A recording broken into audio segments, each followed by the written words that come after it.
O ser humano é chamado a todo momento a fazer escolhas que envolvem o tempo.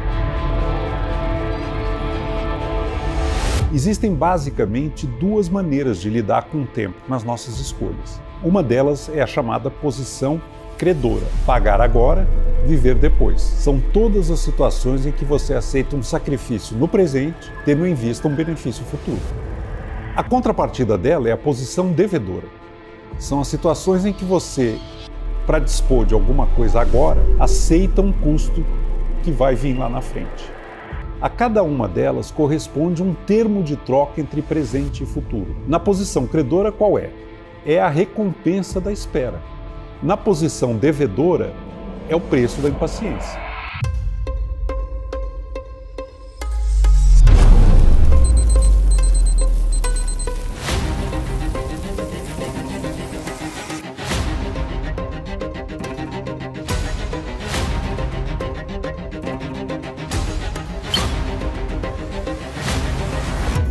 O fato é que a regra básica deveria ser: eu gasto o que eu arrecado. Isso vale para as famílias, vale para as pessoas, vale para o governo.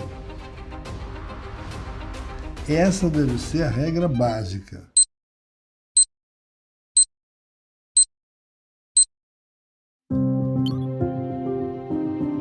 A palavra previdência, não é? Está associada na formação da palavra não é? Se preparar para o futuro. Há um gráfico que eu costumo apresentar nas minhas palestras, que é um gráfico que relaciona a proporção do PIB gasto com aposentadorias e a proporção de idosos na população. São 150, 180 países no mundo. Sociedades com uma proporção de idosos grande em relação à população total, é natural que gastem mais com previdência. Muito bem, o Brasil é o único país que está no quadrante errado. É o país ainda relativamente jovem que gasta com previdência como países com uma população idosa muito grande. A questão é até que ponto, social e politicamente, isso vai ser sustentável indefinidamente. O problema fiscal do Brasil tem nome, chama Previdência Social. Se o nosso espectador percorrer horizontalmente o nível de gasto do Brasil, ele vai encontrar no outro canto países como a Alemanha, os países nórdicos, que gastam a mesma proporção do PIB com aposentadorias, mas são muito mais velhos, a população é muito mais idosa. Nós estamos lutando hoje no Brasil para a gente chegar a um déficit fiscal de 0,5% do PIB. E a gente gasta 12% do PIB com aposentadoria. A sociedade tem que desenvolver essa consciência.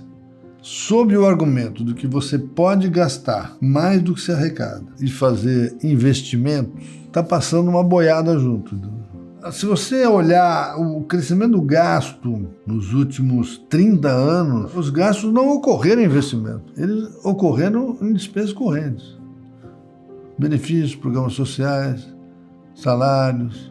Vamos ver como é que essa coisa toda se distribui. Quem paga o quê para quem? Não é? Então, olha, os números de 2023 do INSS. A despesa foi quase 900 bilhões. A receita não chegou a 600 bilhões. Então nós tivemos que financiar 300 bilhões com recursos de outras contribuições, recursos do Tesouro. 300 bilhões. O INSS tem um buraco de 300 bilhões.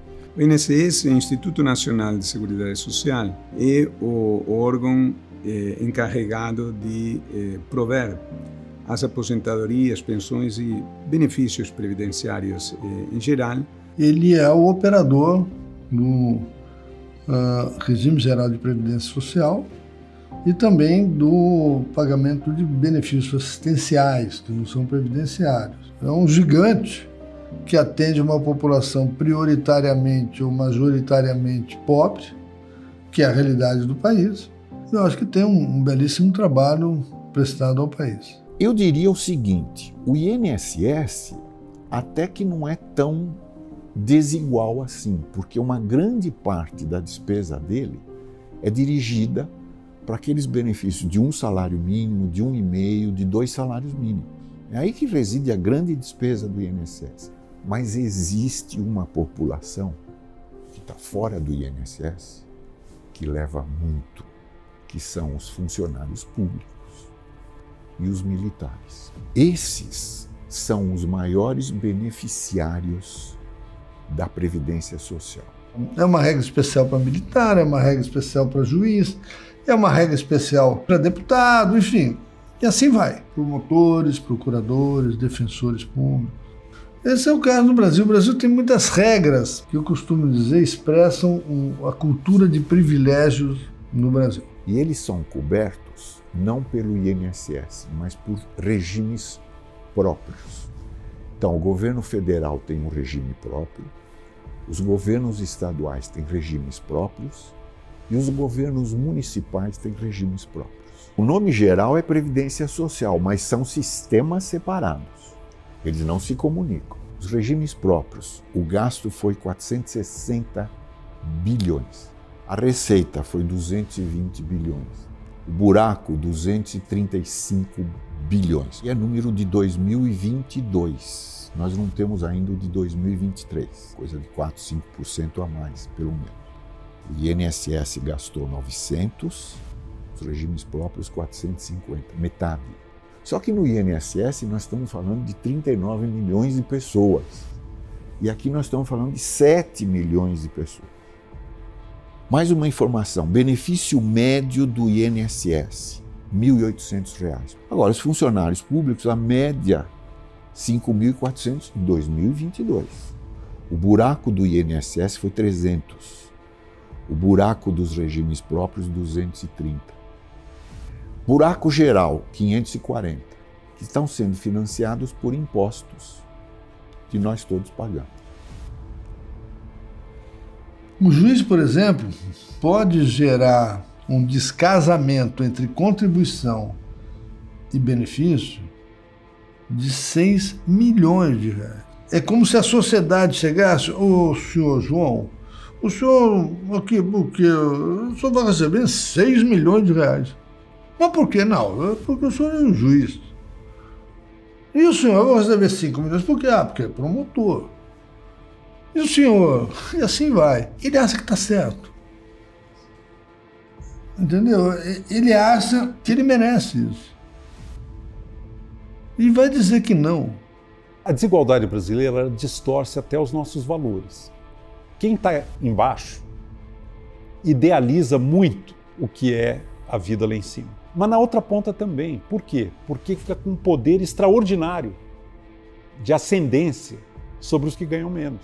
E se você olhar em todos os países que querem fazer reforma, é isso que acontece. As pessoas privilegiadas no sistema antigo resistem, confundem, envenenam a discussão e atrapalham, e as reformas nunca conseguem chegar onde elas têm que chegar. É muito típico da nossa cultura, entendeu? Nós nascemos sobre o signo da desigualdade. Deve mudar? Deve. No futuro? Mas não é para mim. Talvez não seja para você.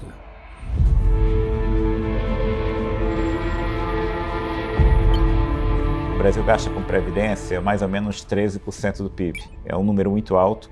Para a nossa estrutura demográfica, o Brasil deveria gastar em torno de 7% do PIB. Entre 7% e 8% do PIB, a gente gasta 13% do PIB, que é um número muito maior do que o que a gente poderia esperar pela estrutura demográfica, mas o gasto com previdência no Brasil ele é crescente. Quando a gente olha o regime geral de previdência social e de funcionários públicos federais, é praticamente metade do gasto público federal. Dito isso, sem dúvida, a gente controlar o gasto com previdência é uma das medidas fiscais mais importantes para a gente eventualmente chegar ao equilíbrio das contas públicas de forma sustentável nos próximos anos.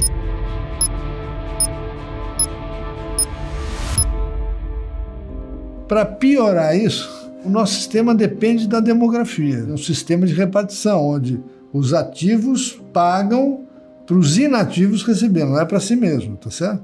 Eu estou pagando para quem já está aposentado. O que acontece? A cada ano está nascendo menos brasileiros, porque os casais decidiram ter menos filhos. Em 2015, a população de brasileiros com mais de 60 anos era 12% do total. Em 2050, a proporção de brasileiros com mais de 60 anos será 30% do total. Se nós não nos prepararmos para esta realidade agora, nós vamos enfrentar um gravíssimo problema lá na frente. Dado esse perfil de crescimento, enfim, dos mais idosos, do país envelhecendo, é que o Brasil terá que gastar mais com saúde. E para o Brasil gastar mais com saúde, sem ter que aumentar mais ainda a carga tributária, a gente tem que criar um espaço fiscal para isso. E um desses espaços fiscais que pode ser criado é justamente na conta de previdência. Se você imaginar que a cada ano está nascendo menos, quando chegar na idade de trabalhar, o número de trabalhadores vai ser menor do que era antes, tá certo? Por outro lado, como nós melhoramos muito as condições de vida da sociedade brasileira, aumentou muito a sobrevida do brasileiro. Essa mudança demográfica no Brasil, ela está acontecendo com muita rapidez e ela é muito contundente. A gente descobriu com os dados do censo, que foram divulgados em 2023, que a população do Brasil cresce em média desde 2010, 0,5% ao ano, o que significa que cada trabalhador que vai chegar no mercado de trabalho, ele tem que ser muito mais produtivo para compensar o número menor de trabalhadores que vão chegar todos os anos no mercado de trabalho. Se num contexto como esse as pessoas ainda se aposentam cedo, a chance do país crescer seria próximo de zero. Você imagina, o cara se aposentava aos 50 e vai receber 30 anos de benefício. Mas ele contribui 30, é impossível, a conta não fecha. Né? Você tem que contribuir mais do que o tempo para receber. E aí nós vamos ter, no futuro, menos gente trabalhando, inclusive lá na frente em termos absolutos, e um contingente muito expressivo de idosos, tá? Aí pode chegar uma situação em que aquele jovem diga, não, peraí, essa conta já está pesada para mim, tá?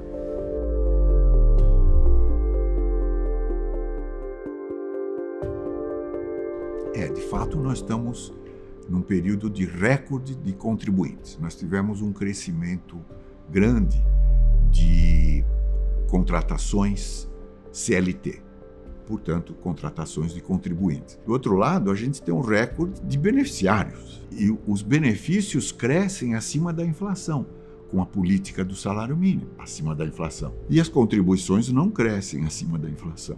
60%, quer dizer, quase 2/3 dos benefícios do INSS valem um salário mínimo.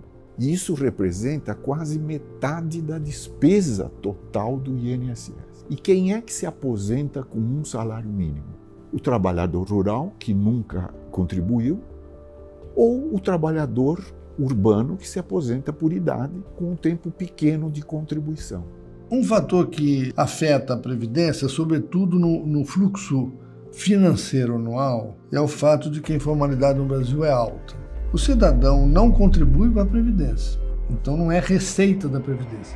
Mas no futuro ele vai ser despesa da Previdência. O que acontece é que, tendo informalidade, você está perdendo essa receita, mas não está deixando de gastar. Está agravando essa situação, porque hoje nós temos uma informalidade formal.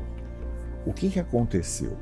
As formas de gestão das empresas se aperfeiçoaram tanto que hoje a empresa não precisa fazer tudo aqui. Ela pode se organizar em cadeias. Quer dizer, aquela empresa que antes era vertical, ela se horizontalizou. E essa horizontalização mudou o tipo de contratação de tudo, inclusive do trabalho. Os contratos de trabalho tendem a ser menos contínuos, né? A cunha tributária sobre o trabalho é alta. Tem que pagar 20% sobre o salário para o INSS. Tem que recolher 8% de fundo de garantia. Tem que oferecer vale transporte. E, às vezes, outros benefícios. Então, você contrata um trabalhador por 100, é o salário dele, mas você gasta mais de 200. O que acontece é que, sempre que possível, o empregador não vai contratar formal, especialmente os trabalhadores jovens. E aí o problema se agrava, porque se o jovem começa a vida laboral no mercado informal, a chance dele ir para o formal é muito baixa. Então ele vai continuar informal aos 18, aos 30, aos 45, aos 60 anos. Ele nunca vai contribuir, mas vai receber um benefício. Então, hoje, além de eu ter menos jovens para contratar, eu vou contratar os jovens que eu preciso por menos tempo. Então, essa é uma ameaça enorme sobre o financiamento tradicional da aposentadoria, que é sobre a folha de salário. A folha de salário tende a, sim, enxugar. Contratar alguém é sempre muito arriscado. Melhorou depois da reforma trabalhista de 2017, mas que progressivamente está sendo desmontada. Nós estamos andando para trás. Tanto é assim que o número de ações trabalhistas que vinha caindo voltou a crescer. O terceiro fator é o valor do salário mínimo. Quando o salário mínimo aumenta, muita gente perde o emprego. Então aumenta o desemprego e aumenta a informalidade, porque o salário mínimo passa a estar muito acima do que é o salário de mercado local. Se você olhar as estatísticas do IBGE, a PNAD, você vai ver que a categoria de inserção no mercado de trabalho que mais cresceu nos últimos 10 anos foi o trabalhador por conta própria com CNPJ. O que é isso? É o MEI. E o MEI paga R$ 70 por mês para todos os impostos, inclusive para a Previdência. E quando ele for chegar à idade de aposentadoria, ele tem direito a um salário mínimo. Quer dizer, a demografia já colocou uma bomba relógio no sistema de Previdência. E o MEI, ele transformou essa bomba relógio em bomba relógio atômica. Nós temos uma outra questão complicada no mercado de trabalho, que é o caso dos neném. O neném é exatamente esse que não faz nenhum, ele nem estuda nem trabalha. O grupo etário pode variar, normalmente é de 16 a 24 anos, 16 a 29 anos, depende de quão elástico você queira entender que é a juventude. A gente está desenhando um futuro que é um futuro muito injusto, porque são jovens, e em particular mulheres, moças, que não têm oportunidade de ter uma vida melhor lá na frente, e muitas vezes são jovens que já têm filhos e que também não têm condições de proporcionar oportunidades para os seus filhos, que chegaram, inclusive, precocemente. Para os meninos, a principal razão é falta de interesse. Quando você quer saber por que o cara saiu da escola, aí ele fala porque ele precisa trabalhar. E o segundo lugar é porque ele não tem interesse nenhum na escola. Então é muito triste isso. É muito triste. O neném deveria ser algo residual, mas no caso brasileiro é bem alto. Então, se você pegar do conjunto de indivíduos que preenche esse requisito etário, aproximadamente 20% do total. É muito alto. Em outros países também tem neném, mas a dimensão é menor e mais. No passado era maior e está diminuindo. E não é o caso do Brasil, não vem diminuindo. Todos os números mostram que é um contexto que exige, de fato, ações muito focalizadas de apoio, demandam inclusive recursos que o Estado brasileiro está cada vez mais limitado, restrito na sua capacidade de atuar, de impactar essas pessoas. Pelo excesso de vinculação do orçamento público, por distorções como a próprio déficit da Previdência, por um Estado que é um Estado hoje que está muito inchado do ponto de vista de gastos e que faz com que, mesmo que o gestor público tenha esse entendimento de que ele precisa investir em geração de oportunidades, em capacidade de formalização desses jovens, o Estado acaba não tendo os instrumentos e as condições de fazê-lo. É um desalento com o país, com a vida, entendeu? É triste, porque a juventude é um período de muita esperança, muita energia, muito vigor. É um período vibrante da vida. O que essas pessoas vão fazer quando estiverem mais velhos?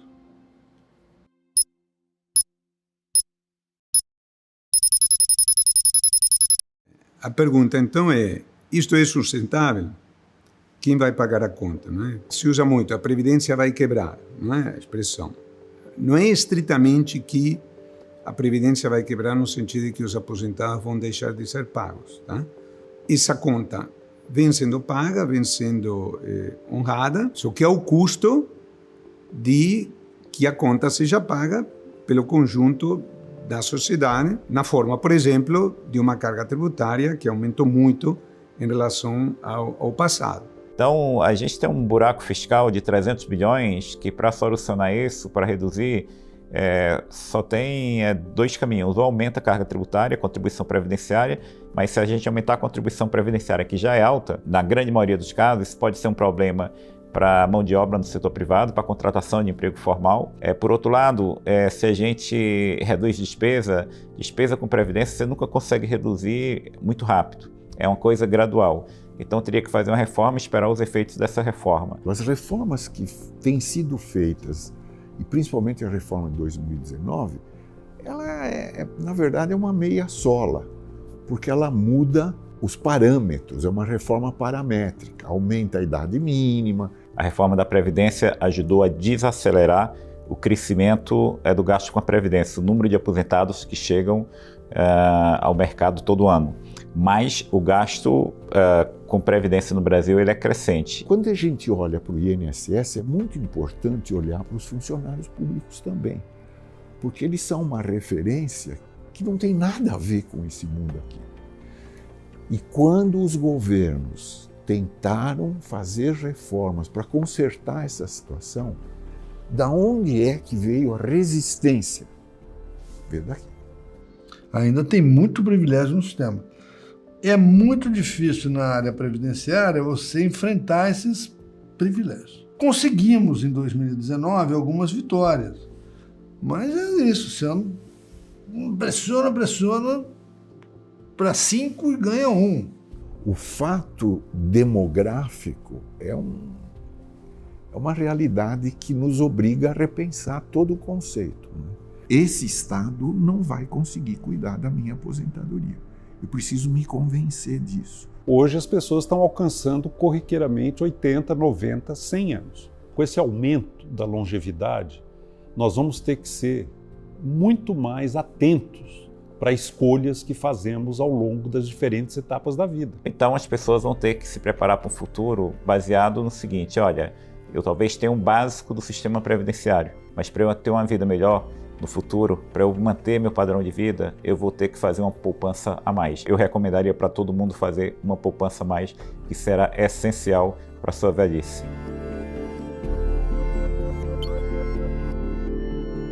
A verdade é essa, eu fugi de ser pobre. Eu nunca programei chegar onde eu cheguei. Então hoje, o cidadão não pode imaginar viver da aposentadoria. Por quê? O reajuste de todos os bens, eles tiveram uma proporção gigantesca em termos de preço. Então hoje, o cidadão que ganha um salário mínimo e que seja já assim, uma pessoa aposentada, ele não tem condições de viver. Não sou eu que estou falando isso, é a realidade.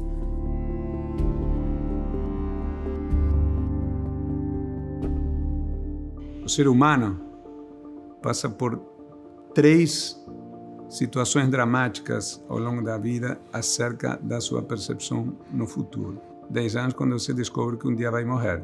30, 35, 40 anos, quando você descobre que um dia vai ter 60 anos. O negócio é óbvio, mas não passa pela cabeça do sujeito de 20 anos que um dia ele vai ter 60.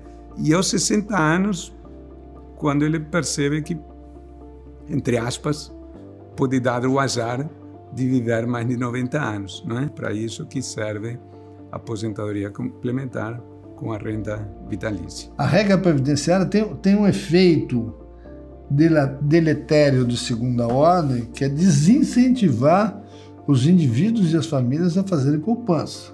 Estou falando da grande maioria do povo brasileiro que ganha um salário mínimo. Nós temos uma população no Brasil que, por deficiências históricas de formação, realmente não lida bem com essa questão da preparação para o futuro. Nós somos mestres em poupar o dinheiro que a gente ainda não ganhou. Quando você imagina o dinheiro que você vai ganhar, você não tem dificuldade nenhuma em poupar. Fala, é lógico que eu vou poupar. Quando o dinheiro está no bolso, você gasta. E o que era intenção de poupança, muitas vezes vira dívida. Num país com juros exorbitantes, como é o Brasil, isso é de uma extravagância sem tamanho. O principal fator de mobilidade social é a educação. Se você descuida da educação, meu amigo, você não pode esperar outro resultado, né? Inclusive, entre aqueles que têm renda alta, eles fazem exatamente o oposto com seus filhos. O filho quer uma calça, ele dá uma calça. Ah, mas eu quero outra calça. Ah, eu quero aquela jaqueta. Pô, pessoa mesada, cara. Ao contrário do que eles imaginam, eles estão prejudicando a cultura e a formação dessa criança, necessidade de se dedicar a fazer poupança para o seu futuro. A dívida é o contrário da poupança. A dívida o que é? É viver agora, pagar depois. A poupança o que é? Pagar agora, viver depois. Então, a vida humana é pautada por essas negociações entre uma área mais impulsiva do cérebro e uma área mais calculista, racional, moduladora. É necessário que essa questão seja incutida já na escola para que a pessoa, no momento de cair na vida, não é, por assim dizer, esteja preparada para isso. E definitivamente, de um modo geral, não é o que a gente tem visto ao longo das décadas. As trocas intertemporais não são uma invenção de economista ou de banqueiro. São uma realidade que está colocada no dia a dia de cada pessoa, de cada ser humano. Ela tem uma expressão no mundo financeiro que é muito forte, que é o juro, que é a dívida, que é a poupança. Mas essa realidade permeia todas as escolhas que a gente faz. Eu sinto que, por parte das autoridades, não existe nenhum incentivo, um incentivo para que você seja investidor, porque nós não temos essa cultura educacional. Então, já que o governo não faz, eu vou fazer eu. Educação financeira, basta que você não gaste mais do que você ganha. Você está financeiramente educado. Agora, cultura de investimento é saber na mão de quem você coloca esse recurso.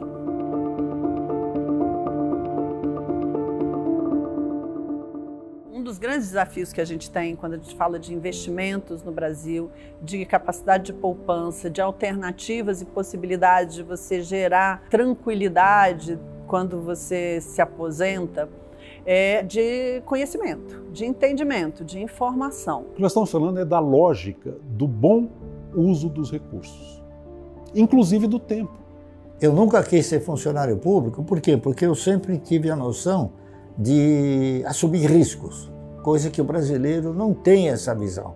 Ele não quer assumir risco. Por isso que ele diz que ele precisa de coisas de garantia, de segurança. Por exemplo, a grande maioria do brasileiro, principalmente aqueles mais idosos, eles aplicam no imóvel porque acham que é uma garantia real, tá certo? Ou então na poupança, que tem garantia e paga uma miséria todo mês. Agora, quando a gente fala a palavra poupança para aposentadoria, a gente precisa afastar duas coisas aqui. Primeiro, poupança para nós vem logo à cabeça caderneta de poupança, né? Então, o que é caderneta de poupança? Pinga lá e aquilo rende um troquinho.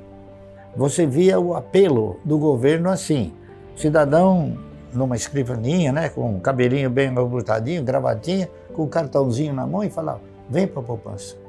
O que motivou a poupança foram alguns períodos em que o país teve numa inflação muito grande, então imaginava-se, você tinha pelo menos o seu valor corrigido monetariamente, e nunca foi assim, porque aquilo que as autoridades revelam como inflação não é, lamentavelmente não é. Cada um de nós tem uma inflação diferente, não é aquela que o governo fala para você, é esta.